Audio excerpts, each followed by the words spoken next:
With the new 2022 aero regulations coming in this season, we didn't really know what to expect. I told you already last time, you guys don't ask that again to me.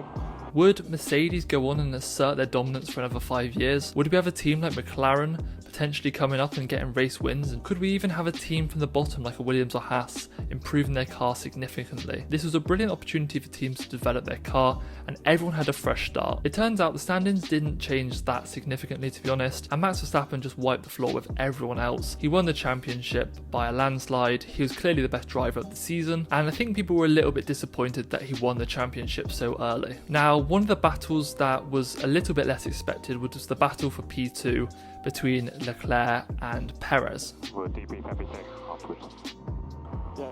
Now this went down to the final race of the season, and there's only 3 points in it. This video is going to go through every event that led to that final result, and we're going to see what each driver could have done potentially differently and why the outcome of the standings resulted as it did. Things look extremely strong for Ferrari and Leclerc at the start of the season in Bahrain. They went on to win the first race and get fastest lap, and both Red Bulls DNF'd due to mechanical issues. I think this is where a lot of Ferrari fans started having their high expectations. They know they had a fast car, they started off on a strong foot, and things looked good from them from here on. Round 2 in Saudi Arabia also was fairly strong for Ferrari.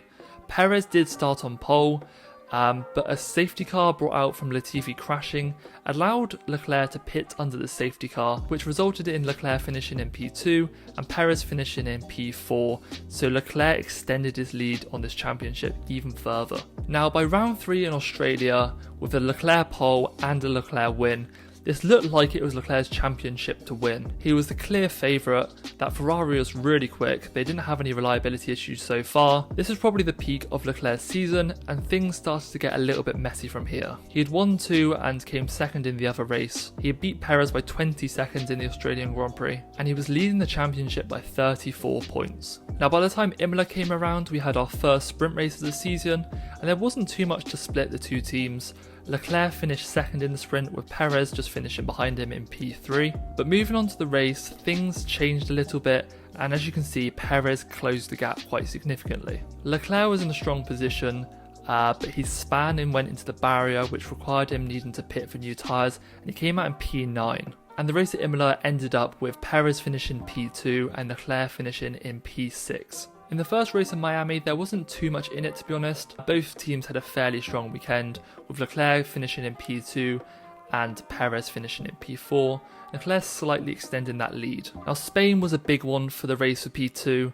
Leclerc was leading the race really early on when he had an engine issue and had to DNF. Later on in the race, Perez was actually leading, but team orders from Red Bull, when they didn't know Verstappen was going to win by such a big margin, called team orders and made Perez give the position back to Verstappen. And looking forward to 3 points between them at the end of the season, Perez would have actually came P2 if they hadn't swapped this position. But obviously Red Bull didn't know that Verstappen was going to win this championship by such a big margin that early on in the season. Monaco was another rubbish weekend from Ferrari.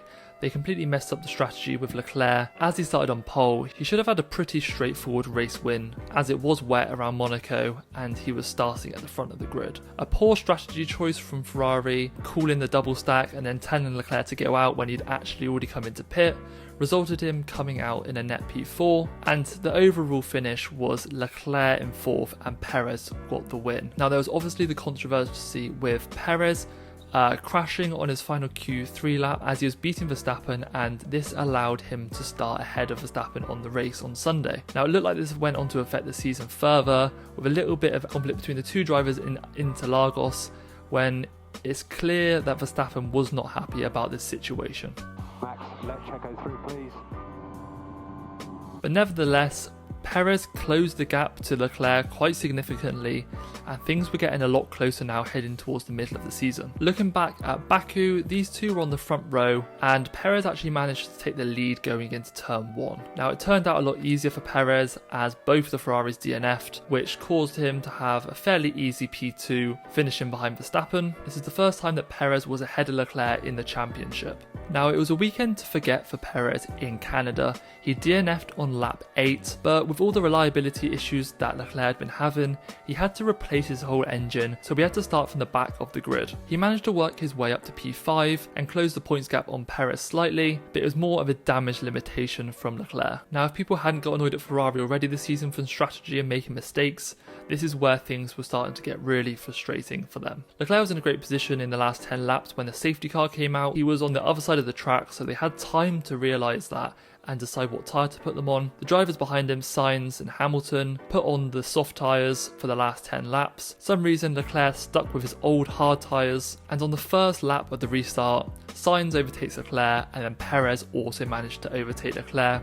and we had the classic through goes Hamilton moment. This resulted in Leclerc managing to hang on to a P4, and Perez finishing behind Leclerc's teammate Sainz with a solid P2 that weekend. The second sprint weekend was at Austria, and we saw Leclerc get a P2 and a Perez get a P5, so some fairly sort of insignificant points. Both drivers were looking towards the Sunday to get a decent amount of points. Perez and Russell crashed on lap 12, dropped to the back of the grid. Now, Leclerc managed to actually have a really strong weekend and win the race. I think Perez had some car damage because he couldn't get back through the field and he DNF'd. So the halfway point, 11 races out of the 22, Leclerc was leading the race for P2. Another mistake for a Ferrari at Paul Ricard, but this one Leclerc was completely to blame. He was pushing a little bit too hard on an old set of tyres just before coming into pit, where he spun off into the barriers, resulted in a DNF. Now, Perez tried to close the gap as much as possible, but could only get a P4, which meant he was a lot closer to Leclerc's points, but he couldn't actually overtake him. Hungary was another race where the Ferraris looked strong, but they had another massive strategy error. The hard tyre clearly wasn't a favourite around that tight circuit. Drivers couldn't get them up to temperature very quickly or very well, and the people that had already pitted onto that tyre weren't setting very good lap times whatsoever. So Ferrari, after doing 2 stints on medium tyres, decided to pit Leclerc onto that hard tyre. He did 21 laps on the mediums, then another 18 laps on another set of mediums, comes onto a set of hards and only does 15 laps, and then pits for softs and does 16 laps. Extremely strange strategy from Ferrari.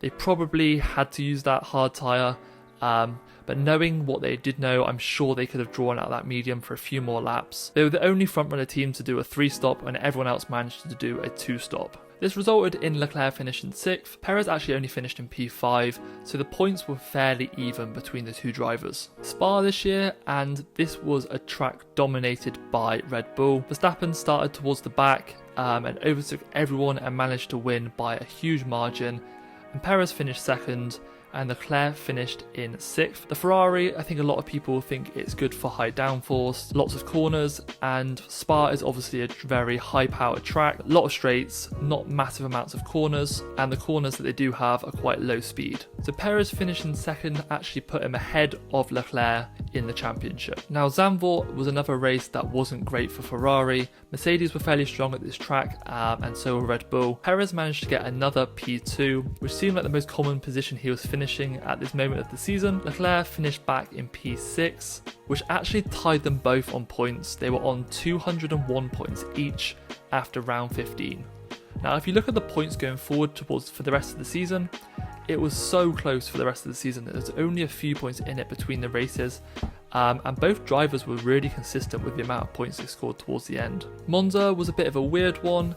Leclerc had a strong race, but as it finished under safety car, he didn't actually get the chance to fight for the win, and he finished in P2, and Perez finished back in P6. Leclerc managed to create a little bit of breathing room on Perez, but he would need a much bigger gap going into the last few races of the season. Having Singapore back on the calendar for round 17 was great to see. We had quite a wet weekend with a track that just never seemed to dry, and Perez got a race win, and Leclerc actually had another strong weekend, finishing just behind him in P2. The points were getting extremely close again. We had an extremely wet race at Japan, Leclerc securing a P3 and Perez getting P2, put them extremely close on points again. Leclerc was on 252 points and Perez was on 253, so leading by 1 point. COTA, there was hardly anything between them, some great racing between these two drivers, but Leclerc finishing in P3 and Sainz in P4. The points were still extremely close heading into Perez's home Grand Prix in Mexico. I think Perez would have loved to win his home race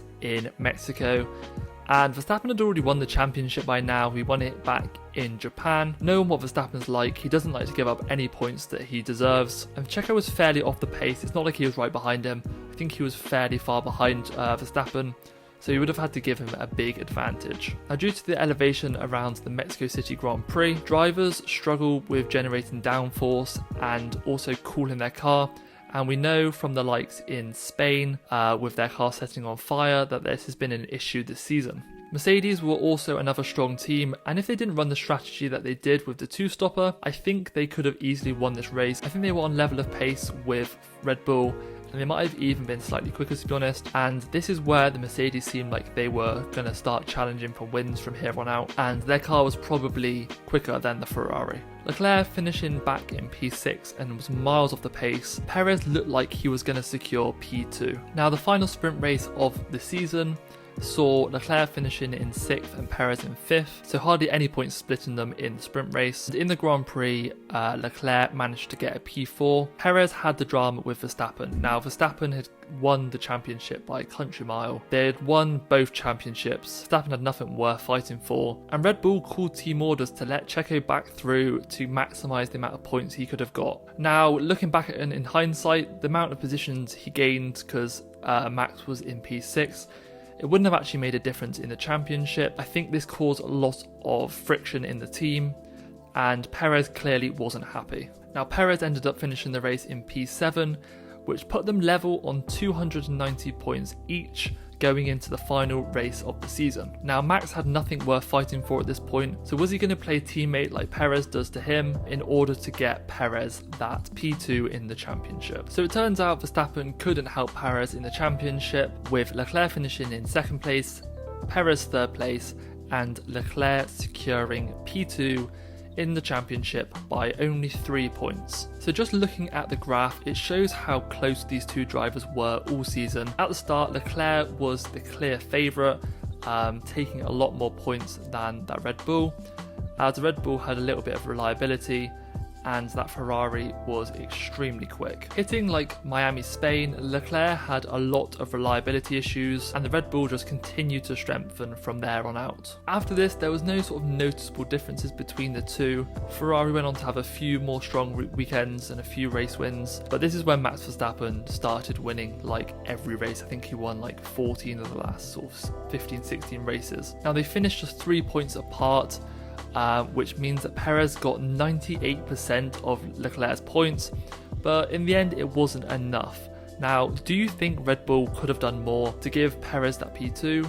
Now, there's sort of two schools of thought for this. Either Red Bull had wrapped up the championship, both championships, relatively early, and they could have quite easily let Max Verstappen give a few places to Perez or help him out strategy-wise in order to help secure P2? Or do you come from the opinion that Perez, if he wants P2 in the championship, he's got the same car as Max Verstappen. Yes, they might prioritise him slightly in the strategy, but he's got a good enough car to at least fight for that championship. If not fight for P2, he was like over 100 points off, so he should be able to do that off his own back. Now, I more lean towards the second opinion, although I do think Red Bull and Verstappen could have done a few more things to help Perez in the battle for P2. They obviously didn't know this earlier on in the season.